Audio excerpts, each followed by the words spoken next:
মধুপুর থেকে আজিমগঞ্জ যাবার সারাদিনে একটাই ট্রেন।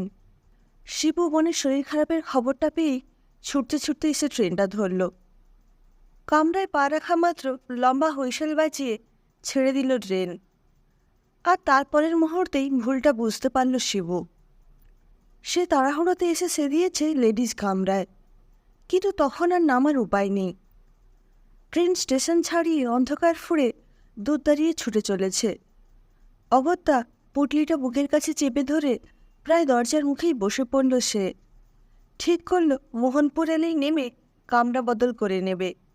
যদিও মোহনপুর আসতে ট্রেন ঠিকমতো চললেও ঘণ্টা 3 লাগবে। এখন বাজে সবে রাত 8টা, তার মানে মোহনপুর পৌঁছাবে রাত 11টা নাগাদ, অবশ্য যদি ঠিকঠাক সিগন্যাল পায় তবে। আর আজিমগঞ্জ পৌঁছতে পৌঁছতে তো রাত ভোর হয়ে যাবে। তবে একদিকে ভালো, রাতের ট্রেনে মহিলা কামরায় তেমন প্যাসেঞ্জার ওঠার ভয় নেই, যদি না কপাল খুব মন্দ হয়। মনে মনে সেটা ভেবে বেশ নিশ্চিন্ত হলো শিবু। ট্রেনটা ভালোই চলছে। হো হো করে ঠান্ডা হাওয়া কামরার ভেতর ঢুকে ঠোকাঠুকি লাগিয়ে দিচ্ছে হাড়ে হাড়ে। শিবুর দরজার কাছে বসে বেশ শীত করতে লাগলো। তাড়াহুড়ো করে বেরোনোতে চাদর কম্বল কিছুই আনা হয়নি সাথে। আরও কিছুক্ষণ ওই অবস্থায় কেটে যাওয়ার পর শিবু উঠে দাঁড়িয়ে কামরার ভেতরটা একবার ভালো করে দেখল। আর দেখেই ভুল ভাঙল তার। সে তো একাই কামরায় নেই, আরও একজন মহিলা সহযাত্রী সামনের সিটে কম্বল মুড়ি দিয়ে শুয়ে আছে। কাপড় চোপড় বেশ নোংরা আর অগোছালো, সারা শরীরে অপুষ্টি আর দারিদ্র্যের ছাপ স্পষ্ট। সম্ভবত কোনো ভিখারিনী হবে। এতটা সময় কেটে গেলেও শিবুর উপস্থিতি টের পায়নি সে। তার মেয়েটিকে দেখে বোনের কথা মনে পড়ে গেল। শিবুর মেয়েটিকে দেখে কামরার ভেতরে বসতে বেশ সংকোচ হল। অগত্যা শীতের কামড় সহ্য করেই গুটিসুটি হয়ে দরজার পাশে গিয়ে আবার বসে পড়ল। চুপচাপ একা বসে থাকতে থাকতে নানান কথা মনে আসতে লাগল। বাবা অকালে চলে যাবার পর শিবু আর শিবুর মা কোলে পিঠে করে মানুষ করেছে বোনকে। অভাবের আজ তেমনভাবে লাগতে দেয়নি বোনের গায়ে। ভালো পরিবার দেখে বিয়ে দিয়েছে। সেখানে অর্থের অভাব নেই ঠিকই, তবে সুখের অভাব যথেষ্ট। বিয়ের 5 বছর পরেও তার মা ডাক শোনার ইচ্ছে অপূর্ণই রয়ে গেছে আজও।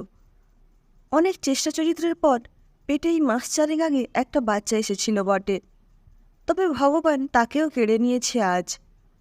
বোনের অবস্থাও বিশেষ সুবিধের নয়। খবরটা শুনেই খাবার ফেলে চোখ মুছতে মুছতে ছুটে এসেছে শিবু। ছোট বোনকে সে যে বড্ড ভালোবাসে। বোনের কথা ভাবতে ভাবতে কখন যেন জড়িয়ে এলো চোখ দুটো। ট্রেন ছুটে চলল ঝড়ের বেগে। খানিকক্ষণ পর আচমকাই শরীর জুড়ে অচেনা হাতের স্পর্শে ঘুম ভেঙে গেল শিবুর। চোখ খুলে তাকিয়ে একদিন তো আলো চোখে পড়ল না কোথাও। কামরা জুড়ে শুধুই নিকষ কালো অন্ধকার। এদিকে শিবু তার সমস্ত ইন্দ্রিয়তেই উপলব্ধি করছিল কোনো ঘনিষ্ঠ নারী দেহের স্পর্শ, আর তাতেই ভয় লজ্জায় কুঁকড়ে যাচ্ছিল ভেতরে ভেতরে। হাত দিয়ে ঠেনেও সরাতে পারছিল না গায়ের ওপর লেপ্টে থাকা শরীরটা। কম্বলের ভেতর খেলা করতে থাকা অচেনা আঙুলগুলো ততক্ষণে একে একে খুলে ফেলেছে তার শার্টের সব বোতাম।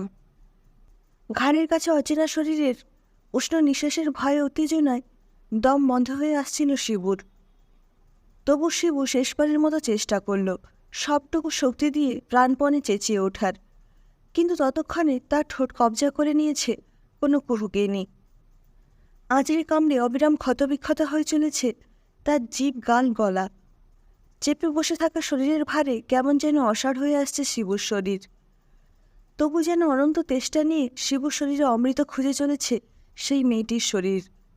শিবুর একবার মনে হলো এ কি তবে কামরায় শুয়ে থাকা সেই মেয়েটি? কিন্তু ঘোর আধারে সেই বিষয়ে নিশ্চিত হতে পারল না সে। একসময় চিন্তা করার শক্তিটুকুও হারিয়ে ফেলল শিবু। এদিকে সেই মেয়ে তখন আরও সাহসী হয়েছে। তার আঙুলগুলো খেলা করছে শিবুর সেই বিশেষ অঙ্গের চারপাশে। শিবু হাত পা ছুঁড়েও বাঁচাতে পারছে না নিজেকে।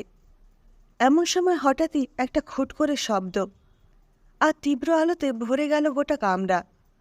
শিবু তাকিয়ে দেখল সামনে লাঠি হাতে রুদ্রমূর্তি ধারণ করে দাঁড়িয়ে আছে কামরার ঘুমিয়ে থাকা সেই যুবতী। আর শিবুর শরীরের ওপর হিংস্র বাঘিনীর মতো আস্ফালন করছে কালো কোট প্যান্ট পরা এক মহিলা। পোশাক দেখে বোঝা গেল সে একজন মহিলা টিকিট চেকার। ট্রেনের সেই যুবতী কঠিন স্বরে বলল, ভাগ্যিস আমার ঘুম ভেঙেছিল। এই বাবু, তুই লেবে যা, একে আমি বুঝে নেব। শিবু দেখল রাগে তার সারা শরীর কাঁপছে। এদিকে টিটি মহিলাও ছাড়বার পাত্রী নয়। শিবুকে ছেড়ে সোজা উঠে দাঁড়ালো। তারপর সেই যুবতীকে হুমকির সুরে বলল, মুখ সামলে কথা বল, টিকিট দেখা আগে, তারপর তরবাবি। দুই নারী তখন যুদ্ধংদেহী মেজাজে রণমূর্তি ধারণ করেছে। ততক্ষণে শিবু সামলে উঠেছে কিছুটা, মাথাও কাজ করছে অল্প অল্প। সে দেখল এদের না থামালে আরও বড় কোনো বিপদ ঘটে যেতে পারে। শিবু এবার উঠে দাঁড়িয়ে গলা তুলে বলল, ম্যাডাম, আপনি কিন্তু যথেষ্ট অন্যায় করেছেন। এরপরে আরও কিছু করলে কিন্তু চেন টানতে বাধ্য থাকব। সরকারি কর্মচারী বা মহিলা বলে পার পেয়ে যাবেন ভাববেন না। পুরো ঘটনার সাক্ষী এই মেয়েটি। শিবুর কথায় যেন ওষুধের মতো কাজ হলো। টিটি সরে এলো একপাশে। শিবু এবার এগিয়ে গিয়ে যুবতীর উদ্দেশ্যে বলল, আপনি কোথায় বা কতদূর যাবেন আমার জানা নেই, তবে মোহনপুর আসছে। ট্রেন থামলেই আমি কামরা বদল করে নেব। আপনি আমার বোনের বয়সী, তাই বোন হয়ে আজ এক দাদাকে আপনি বিপদের হাত থেকে যেভাবে বাঁচালেন তার জন্য কোনো ধন্যবাদই যথেষ্ট নয়। এতদিন মায়ের মুখে শুনেছি যোগমায়ার কথা, যে কিনা নিজের দাদা কৃষ্ণকে বাঁচাতে কংসের কারাগারে প্রাণ দিয়েছিল। আজ নিজের চোখে দেখলাম আর এক বোনের মহানুভবতা। বোনেরা বোধহয় এমনভাবেই চিরকাল রক্ষা করে দাদাদের। জানেন, আমি আজ নিজের বোনকে দেখতে যাচ্ছিলাম। ওর শরীর ভালো নেই, জানি না এখন কেমন আছে, বেঁচে আছে না নেই। ওর জন্য একটা শাড়ি নিয়ে যাচ্ছিলাম। এই শাড়িটা বরং আপনি রাখুন। বোন সুস্থ হলে আমি নয় ওকে কিনে দেব আবার। এটা নয় এই বোনের জন্যই থাক।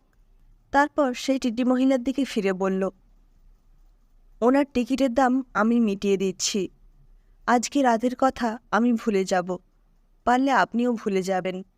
ট্রেন তখন ঢুকছে মোহনপুর স্টেশনে, আর আকাশে গোল থালার মতো একটা চাঁদ মুছে দিচ্ছে চরাচর বিস্তৃত সব অন্ধকার।